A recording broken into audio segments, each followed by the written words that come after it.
ತಾಲೂಕು ಸಾರ್ವಜನಿಕ ಆಸ್ಪತ್ರೆಯಲ್ಲಿ ರೋಗಿಯನ್ನು ಕರೆದೊಯ್ಯುವ ಆಂಬ್ಯುಲೆನ್ಸ್ ಶೀಘ್ರವೇ ರಿಪೇರಿ ಮಾಡಿಸಿ ಸಾರ್ವಜನಿಕರ ಉಪಯೋಗಕ್ಕೆ ಬಳಸಬೇಕೆಂದು ಶಾಸಕ ಸಿಮೆಂಟ್ ಮಂಜು ತಾಲೂಕು ಆರೋಗ್ಯಾಧಿಕಾರಿ ಹಾಗೂ ತಾಲೂಕು ಆಡಳಿತ ವೈದ್ಯಾಧಿಕಾರಿಗಳಿಗೆ ಸೂಚಿಸಿದರು. ಪಟ್ಟಣದ ತಾಲೂಕು ಪಂಚಾಯಿತಿ ಸಭಾಂಗಣದಲ್ಲಿ ನಡೆದ ಕೆಡಿಪಿ ಸಭೆಯ ಅಧ್ಯಕ್ಷತೆ ವಹಿಸಿ ಮಾತನಾಡಿದ ಅವರು, ತಾಲೂಕು ಆಸ್ಪತ್ರೆಯಲ್ಲಿರುವ 2 ಆಂಬ್ಯುಲೆನ್ಸ್ ಪೈಕಿ 1 ಆಂಬ್ಯುಲೆನ್ಸ್ ಕೆಟ್ಟು ಹೋಗಿ ಹಲವು ದಿನಗಳೇ ಆಗಿವೆ.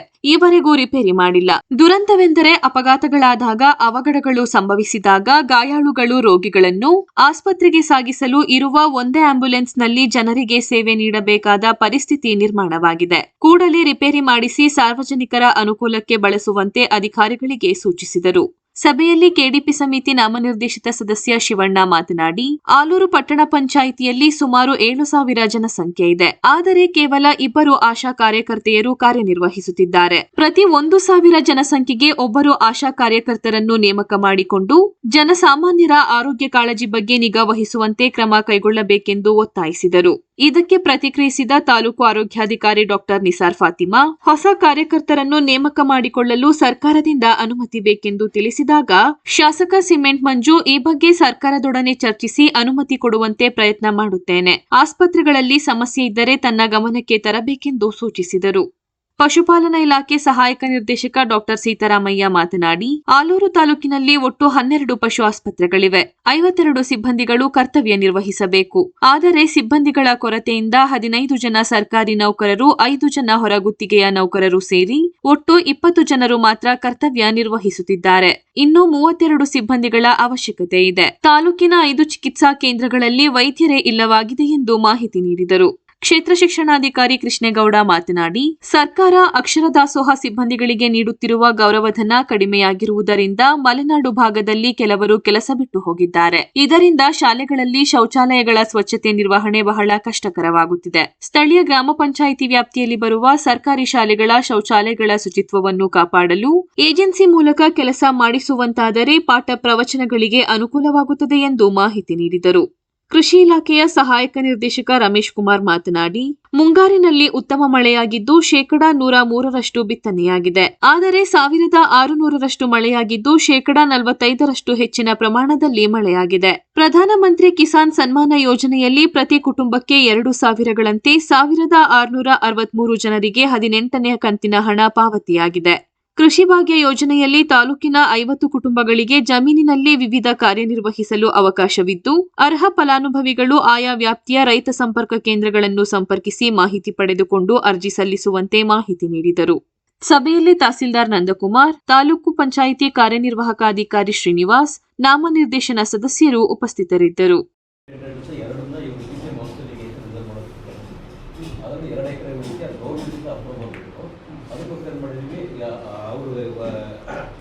BCM ಇಲಾಖೆಗೆ ಅದು ಹೊರತುಪಡಿಸಿ ಏನು ಸಿಗ್ತಿದ್ದಾರೆ ಅದನ್ನು ಗೌರ್ಮೆಂಟಿಗೆ ಕೊಡ್ತೀವಿ ಅಂತ ಕೇಳಿದ್ವಿ. ಬಂದರೆ ಅದನ್ನು 2 ಎಕರೆ ಟ್ಯಾಕ್ಸ್ ಸರ್. ಈಗ ನಮಗೆ BCM ಇಲಾಖೆಗೆ ಅಂತ ಏನು ಒಂದು ಗುರುತು ಮಾಡಿ ಕೊಟ್ಟಿದ್ರಲ್ಲ ಸರ್, ಅದ್ರ ಬಗ್ಗೆ ಕ್ಲಾರಿಫಿಕೇಷನ್ಗೆ DC ಅವರು CEO ಅವರಿಗೆ ಲೆಟರ್ ಮಾಡಿದ್ದಾರೆ. ಹೌದು, ಯಾಕೆಂದರೆ ಗುರುತುಗೆ ಥ್ರೂ CEO ಇಂದನೇ ಹೋಗಬೇಕು. ಹೌದು ಸರ್. ಈಗ CEO ಅವರಿಗೆ ಲೆಟರ್ ಮಾಡಿದ್ದಾರೆ. ತಾಲೂಕು ಪಂಚಾಯಿತಿಯಿಂದ ಗ್ರಾಮ ಪಂಚಾಯತ್ ಮಾಡಿ ಕಳಿಸ್ಕೊಟ್ಟಿದ್ದೀನಿ ಸರ್. ಈ ಥರ ಇವರು ಆದಾಯ ತೆರಿಗೆ ಪಾವತಿಸಿಲ್ಲ, ಯಾವುದೋ ಪಾನ್ ಕಾರ್ಡು ಆಧಾರ್ ಕಾರ್ಡ್ನ ಲಿಂಕ್ ಮಾಡಲಿಕ್ಕೆ 1,000 ರೂಪಾಯಿ ದಂಡ ಪಾವತಿಸಿದ್ದಾರೆ ಅಂತೇಳಿ ಆ 25 ಕಾರ್ಡ್ಗಳನ್ನ ಉಳಿಸಿದ್ವಿ ಸರ್. ಅದು ಬಿಟ್ಟರೆ ನಮ್ಮ ಆಲೂರು ತಾಲೂಕಲ್ಲಿ ಬೇರೆ ಯಾವ ಕಾರ್ಡು ಕ್ಯಾನ್ಸಲ್ ರೇಷನ್ ಯಾವತ್ತು ಕೊಡಬೇಕು ಅಂತೇಳಿ ಹೊರಗಡೆ ಬೋರ್ಡ್ ಹಾಕ್ಬೇಕಾ? ಇಲ್ಲ ಸರ್, ಹಾಕಿದ್ದೀವಿ ಸರ್. ಎಲ್ಲ ಒಂದು ಬರುತ್ತೆ ಸರ್ ಬೋರ್ಡ್, ಅದರಲ್ಲಿ ಎಲ್ಲ ಇರುತ್ತೆ ಸರ್. ಕೆಲವೊಂದು ರೇಷನ್ ಅಂಗಡಿಗಳಲ್ಲಿ ಸ್ವಲ್ಪ ದುಡ್ಡು ಇಸ್ಕೊತಾರೆ ಅಂತ ಕಂಪ್ಲೇಂಟ್ ಇದೆಯಲ್ರಿ?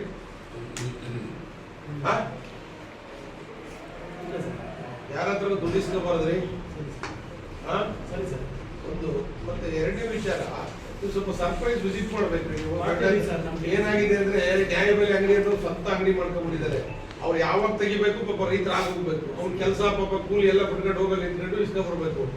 ಆಕ್ಚುಲಿ ಅವ್ರು ವಾರದಲ್ಲಿ 8 ದಿವಸ ಓಪನ್ ಮಾಡಬೇಕು ಅಂತ ಗೈಡ್ಲೈನ್ಸ್ ಇದೆ ಸರ್ಕಾರದ. ಇಲ್ಲ ಸರ್, ಮಂಗಳವಾರ ಒಂದು ದಿವಸ ಬಿಟ್ಟು ಬಾಕಿ ಪೂರ್ತಿ ರೇಷನ್ ಯಾವಾಗ ಅವ್ರಿಗೆ ಲಿಫ್ಟ್ ಆಗುತ್ತೆ ಅದನ್ನು ಮಾರನೇ 1 ಕೋಟಿ ಪರಿಹಾರ ಧನ ಬಂದಿದೆ ಸರ್. ಬೆಳೆ ವಿಮೆಯಿಂದ ಪರಿಹಾರ ಧನ ಬಂದಿದೆ. ಅಡಿಕೆ ಯಾವಾಗ 1 ತಿಂಗಳ ತನಕ ರಿಪೇರಿಗೆ ಇರ್ತಾರೆ ಅಂದ್ರೆ ಸರ್ ಅದು ಟ್ಯಾಂಕ್ ರಿಪೇರ್ ಆಗಿ ಅವರು ಸ್ಪೇರ್ಸ್ ಇಲ್ಲ ಅಂತ ಕೊಡ್ತಿಲ್ಲ ಸರ್. ಯಾವ ಗಾಡಿ ರೀ? ಟಿ ಗಾಡಿ ಸ್ಪೇರ್ಸ್ ಇಲ್ಲ ಅಂದ್ರೆ ಏನ್ ಮಾತಾಡ್ತಿದ್ದೀರಾ? ಮಾಡ್ತಾರೆ ಸರ್, ತುಮಕೂರು ಇಲ್ಲ ಏನ್ ಮಾಡ್ಬೇಕು? ತರಿಸ್ಬೇಕಲ್ಲ. ಅವ್ರಿಗೆ ಹೇಳಿದ್ವಿ ಸರ್. ಒಂದೇ ಆಂಬುಲೆನ್ಸ್ ಇಟ್ಕೊಂಡು ಏನಾದ್ರು ಮಾಡಕ್ ಸಾಧ್ಯ ಇದೆ ಅಂದ್ರೆ? ಸಾರ್ವಜನಿಕರಿಗೆ ಆಂಬುಲೆನ್ಸ್ ಇರೋದು ಏನಕ್ಕೋಸ್ಕರ? ತುರ್ತಾಗಿ ಏನಾದ್ರು ಎಮರ್ಜೆನ್ಸಿ ಬೇಕು ಅಂತಿದೆ, ಹೌದಾ ಇಲ್ವೋ? ನಾವು ಗಮನಕ್ಕೆ ತಂದಿದ್ರ?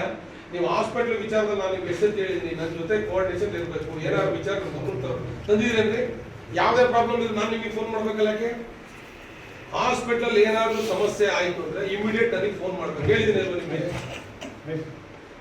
ಏನಕ್ಕಿದೆ ಆರೋಗ್ಯ ರಕ್ಷಾ ಸಮಿತಿ ಅಂತೇಳಿ? ಏನಕ್ಕೆ ಅಧ್ಯಕ್ಷ ಮಾಡಿರ್ತಾರೆ ನಮ್ಮನ್ನ? ಹಾಸ್ಪಿಟಲ್ ಏನಾದ್ರು ಇಮಿಡಿಯೇಟ್ ಸಾಲ್ವೇಷನ್ ಆಗ್ಬೇಕು ಅಂತೇಳಿ ಮಾಡಿರ್ತಾರೆ. ಹೇಳ್ಬೇಕ್ರಿ ನನಗೆ. 1 ತಿಂಗಳಿಂದ ನೀವು ಹೇಳೇ ಇಲ್ವಲ್ಲ? ನಾನು ಕೇಳೋದಕ್ಕೆ ಗೊತ್ತಾಗಿದ್ದೀಗ ನೋಡ್ರಿ, 2 ಆಂಬುಲೆನ್ಸ್ ಯಾವಾಗ್ಲೂ ಅಷ್ಟೇ ರೆಡಿ ಇರಬೇಕು. ನನಗೆ ಗೊತ್ತಿಲ್ಲ, ಇನ್ನು 2 ದಿವಸ ಟೈಮ್ ಕೊಡ್ತೀನಿ. ಅಷ್ಟರೊಳಗೆ ಆಂಬುಲೆನ್ಸ್ ರೆಡಿಯಾಗಿ ಬರ್ಬೇಕ್ರಿ. ಇಲ್ಲ ಒಳ್ಳೆ ಬೆಳವಣಿಗೆ ಎಲ್ಲ ಹೇಳಿದೀನಿ. ನೀವು ಸುಮ್ಮನೆ ಇರೋದ್ರಲ್ಲಿ ಒಂದರಲ್ಲೇ ಓಡಿಸ್ಬಿಟ್ರೆ ಹೆಂಗಾಗುತ್ತೆ? ಯಾರೋ ಪೇಷಂಟ್ ಬಂದ ಇನ್ನೊಬ್ಬ ಪೇಷಂಟ್ಗೆ ಎಮರ್ಜೆನ್ಸಿ ಬೇಕು ಅಂತ ಹೆಂಗೆ ಮಾಡ್ತೀರಾ ನೀವು? ಆಯ್ತು, ಇರೋ ಆಂಬುಲೆನ್ಸ್ ಸರಿ ಇಟ್ಕೋಬೇಕಲ್ಲ. ಇನ್ನೊಂದು ತಿಂಗಳು ಬಿಟ್ಟರೆ ಅದೆಲ್ಲ ಫುಲ್ ಮತ್ತೆ ಗುಜರಿ ಹಿಡಿಯುತ್ತೆ ಮೇಲೆ ಅದು. ಅಲ್ಲ ನನಗೆ ಗೊತ್ತಿಲ್ಲ ರೀ, ಏನ್ ಸ್ಪೇರ್ ಸಿಗದೆ ಇರೋ ಸ್ಪೇರ್ಸ್ ಏನಲ್ಲ ರೀ. ತರಿಸ್ಬೋದು ನೀವು, ರೆಡಿ ಮಾಡಿ 2 ದಿವಸದೊಳಗೆ ಆಂಬುಲೆನ್ಸ್ ರೆಡಿ ಇರ್ಬೇಕಾದ್ರೆ. ಒಂದು ಜನ ಇರಬೇಕು ಅಂತ ಸರ್ಕಾರ ಆದೇಶ. ಈಗ ಇಬ್ರು ಕೆಲಸ ಮಾಡ್ತಾ ಇದ್ದಾರೆ.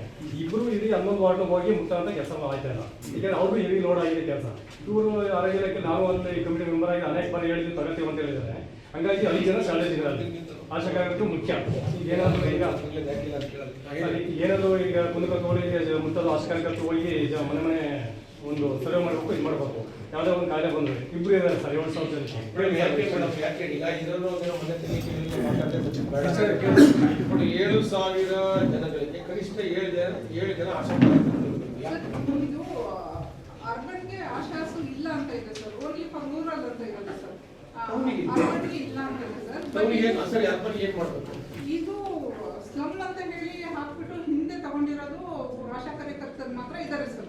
ಈಗ ಹಾಗಾಗಿ ಫುಲ್ ಸಿಟಿಗೆ ಆಶಾ ಕಾರ್ಯಕರ್ತರು ಇಲ್ಲ ಅರ್ಬನ್ಗೆ. ಈಗ ಬಟ್ ಆಲೂರಿಗೆ ಕೊಟ್ಟಿದ್ದು ನಾವು ಒಬ್ಬರು ಕಣ್ತೂರವರು ಅವರವರು ಬಿಟ್ಟು ಹೋಗಿದ್ದಾರೆ ಸರ್. ಇನ್ನಿಬ್ರು ತುಂಬಾ ಪ್ರಾಬ್ಲಮ್ ಇದೆ ಸರ್. ಅವರಿಂದ ನಮಗೆ ಪ್ರಾಬ್ಲಮ್ ಇದೆ. ಅವ್ರದ್ದು ಫುಲ್ ಡೀಟೇಲ್ಸ್ ಇದೆ ಸರ್ ನಮ್ಮ ಹತ್ರ. ನಾನು ಪೂರ್ತಿ ಈ ವರ್ಷ ಪೂರ್ತಿ ಜಾನ್ವರಿಯಿಂದ ಡ್ಯೂಟಿನೇ ಮಾಡಿಲ್ಲ ಸರ್ ಆಕೆ. ಅಲ್ಲ ನೀವೇನೋ ಬರಬೇಡಿ ಅಂತ ಹೇಳಿದ್ರಂತ. ಆಗಲ್ಲ ಹಂಗೆ ನೆನ್ನೆ ಬಂದಿದ್ರು ಮನೆಗೆ. ಮರಿಯಕ್ಕೆ ಸ್ವಲ್ಪ ಸಮಸ್ಯೆ ಇದೆ, ಗೊತ್ತಿಲ್ಲ ಅಂತ.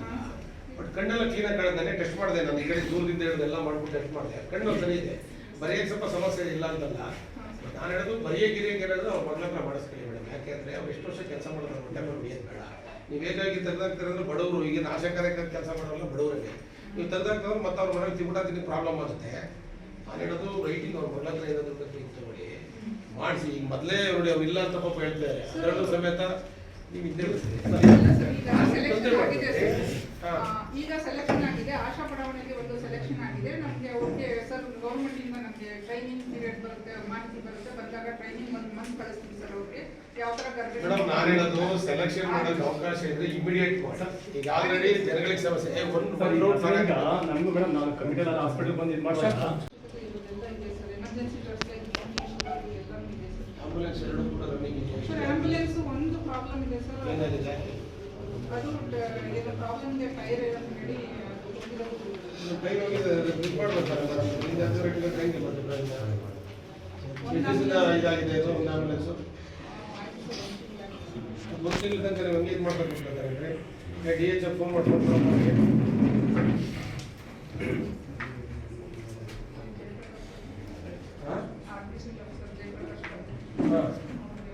ಹೇಳಿದ್ದಾರೆ ಜಯಪ್ರಕಾಶ್. ಫೋನ್ ಮಾಡಿ ಜಯಪ್ರಕಾಶ್ ಬರೋಕ್ಕೆ 5 ನಿಮಿಷ ಬಂದೋಗಿ ಕೇಳಿ. ಆಂಬುಲೆನ್ಸ್ ಒಂದು ಮೂಲೆ ಕೊಡ್ತಾರೆ, ಇನ್ನೊಬ್ರು ಯಾರು ಬಂದು ಆಂಬುಲೆನ್ಸ್ ಮತ್ತೆ ಹೆಂಗೆ ಮತ್ತೆ ಬರೀ ಒಂದೇ ಆಂಬುಲೆನ್ಸ್ ಜಯಪ್ರಕಾಶಿಗೆ ಬಂದೋಗಿ ಕೇಳಪ್ಪ. ಈ ಬೇರೆ ಇನ್ನೇನು ಮೇಡಮ್ ಹಾಸ್ಪಿಟಲ್ಗೆ ಸಂಬಂಧಪಟ್ಟ ಇನ್ನೇನಿದೆ ಮೇಡಮ್? ಸಾರ್ವಜನಿಕರಿಗೆ ಎಲ್ಲ ಸೌಲಭ್ಯಗಳು ಸಿಗ್ತಾ ಇದಾವ. ಮೆಡಿಸಿನ್ಸ್ ಇರಲ್ಲ ಅಂತ ಕಂಪ್ಲೇಂಟ್ ಮಾಡ್ತಾರೆ. ನಿಮ್ಮ ಹತ್ರ ನೀವೇ ಮೆಡಿಸಿನ್ಸ್ ಕೊಡಲ್ಲ, ಹೊರಗಡೆ ಹೊಡಿತಾರೆ ಅಂತ. ಅಂದ್ರೆ ಮಾಮೂಲಿ ಕಾಯಿಲೆಗಳಿಗೆ ಸಂಬಂಧಪಟ್ಟಂತ ಮೆಡಿಸಿನ್ಸ್ ಎಲ್ಲ ಸ್ಟಾಕ್ ಇದೆ ಸರ್. ಎಲ್ಲ ಹಾಸ್ಪಿಟಲ್ ಪ್ರತಿ ತಿಂಗಳು 5ನೇ ತಾರೀಕು ಒಳಗಡೆ ಮೆಡಿಸಿನ್ಸ್ ಬಂದ್ಬಿಡುತ್ತೆ ಸರ್. ಯಾವುದು ಬರೋದಿಲ್ಲ ಅದು ಪರ್ಚೇಸ್ ಮಾಡಬೇಕಾಗುತ್ತೆ. ನಿಮ್ಮ ಹತ್ರ ಇದಿರುತ್ತೆ ಅದೆಲ್ಲ ಪರ್ಚೇಸ್ ಮಾಡಬೇಕು. ಅಲ್ಲಿ ಸ್ಟಾಕ್ ಇಲ್ಲ ಅಂತ ನಮಗೆ ನೋ ಸ್ಟಾಕ್ ಅಂತ ಕೊಡ್ತಾರೆ. ಅದನ್ನ ನೋಡ್ಕೊಂಡು ಪರ್ಚೇಸ್ ಮಾಡ್ತೀವಿ.